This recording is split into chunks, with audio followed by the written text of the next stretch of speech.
Hey everybody, let's see, am I look okay in the monitor? Welcome back. This is our, whoops, that is a little loud. This is our second episode of our beginner series. I guess I'm saying a lot, eh? I noticed when I looked over the video, I do say that a lot. I'm Canadian, so I don't know, maybe it's a Canadian thing. But maybe it's because I don't script things first beforehand and think about what I'm going to do and over. Like, I mean, yeah, I could do that, but I like to leave things kind of natural and feel more like you're sitting here with me than some robot script. Here's what we do, right? But anyways, I say that a lot too, I noticed. I'm going to show you today, as just a new beginner, what you, in my humble opinion, again, you should be practicing, what and how to practice, I guess, okay? I'm going to show you some things, and these things are going to help you in the long run. They're going to seem, yeah, this really sucks, this is boring, and stuff like that, and yeah, it's going to be.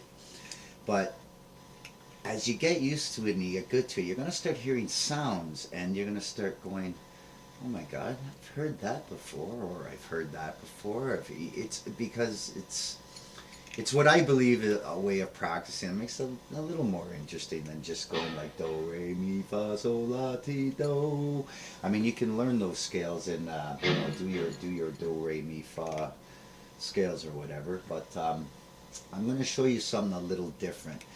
I will be getting into the the diatonic scales, the do, re, mi major scale and stuff like that, and the modes. But right now, I'm not gonna exactly explain everything we're doing, because parts that we're doing right now are going to be eventually in the future in separate videos where it will kind of be explained, like something I'm doing here, and then there'll be an explanation in a later on video because we're touching on it. It's part of like a video that day per se. Okay, so don't get hung up on, oh, why is he here, why is he there, or anything, because it's not, we're not about that right now. Right now we're about getting dexterity with our fingers and the pick. That's all this is about, okay? But I'm going to give you exercises that are going to help you in the future, because they're going to be part of things you do, instead of just going, 1, 2, 3, like that, whatever, right? I don't know if you heard me, if that was a bit loud, but the 1, 2, 3, 4 exercises, which we are going to get into, but the point is I'm going to get into other things that are much better, okay? So anyways, let's start.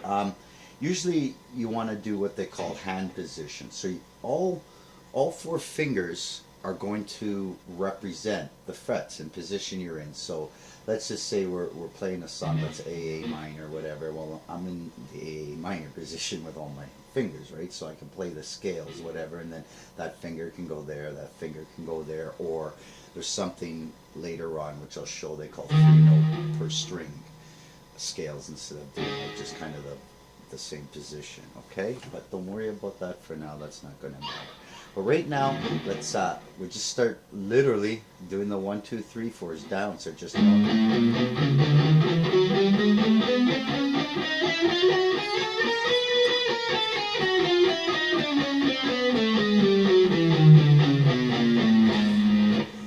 and let me show you something.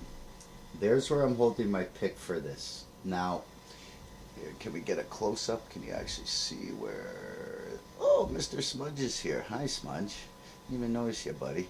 But you can see I'm just holding right about there. Sometimes when I do things, I might even hold it higher. I might even hold it something like that with my fingers instead.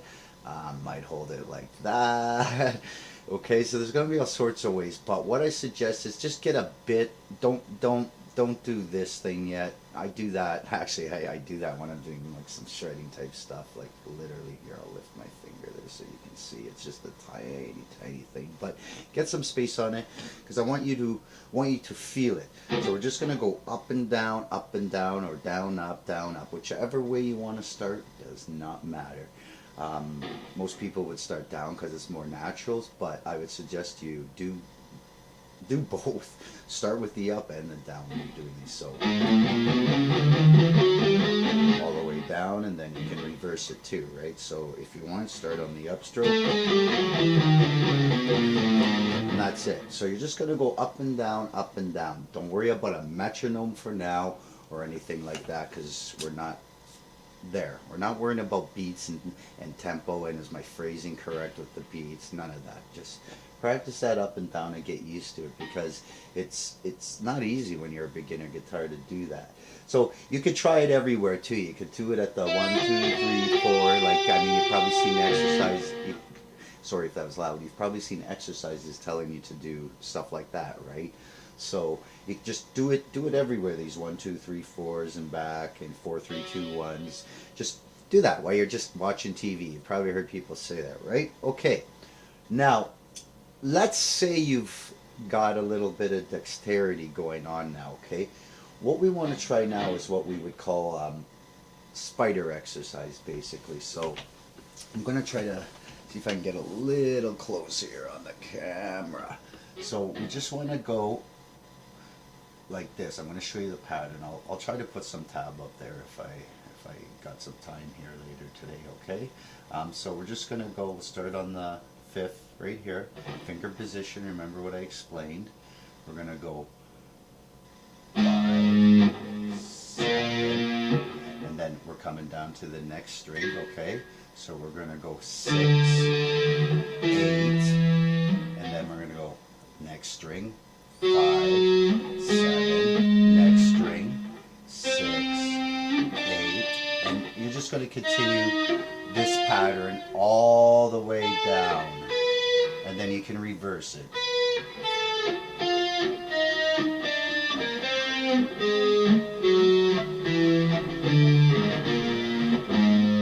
Okay, that's called the spider exercise. So just practice 5, 7, 6, 8, 5, 7, 6, 8, 5, 7, 6, 8, and you can reverse it, okay? So I'm going to play just a little faster here so you can see.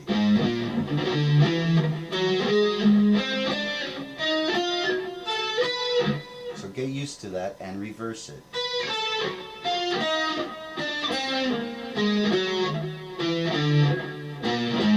Should have tuned my guitar a little there, it's a little out. But I guess it doesn't really matter anyways, we're only doing exercises, so well, I guess it does matter. It's good to hear the right sound, so you should tune your guitar, but just for my sake right now, it's a little out, doesn't matter. So let's try this again. Ready?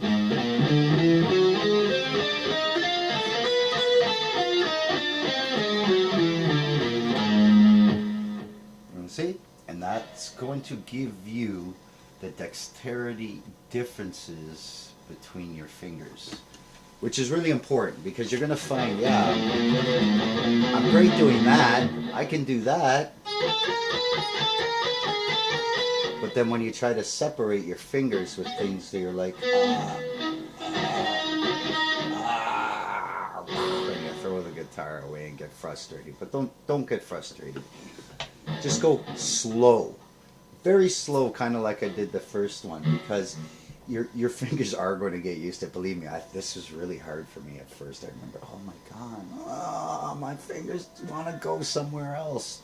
Oh, is that Mr. Smudge? I hear him meowing away. Just give me a moment, Smudge, and I'll let you out, okay, buddy? So right here, just go 1, 2,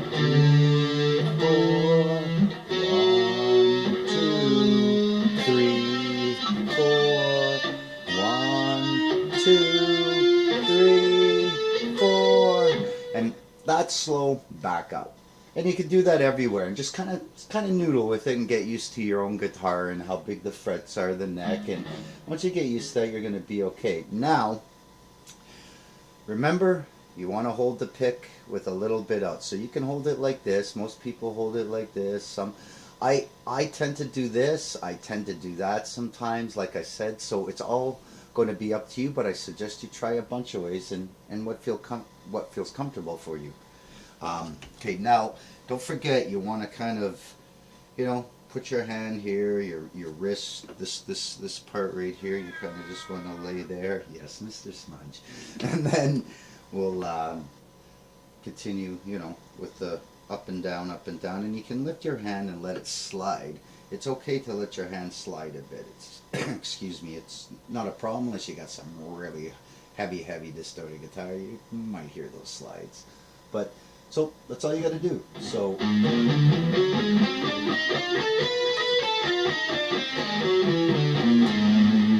then after a while, you can try legato, with like a hammer-on type thing. You know what I mean? So you can practice doing it a few different ways. But this is my exercise right now for suggestion.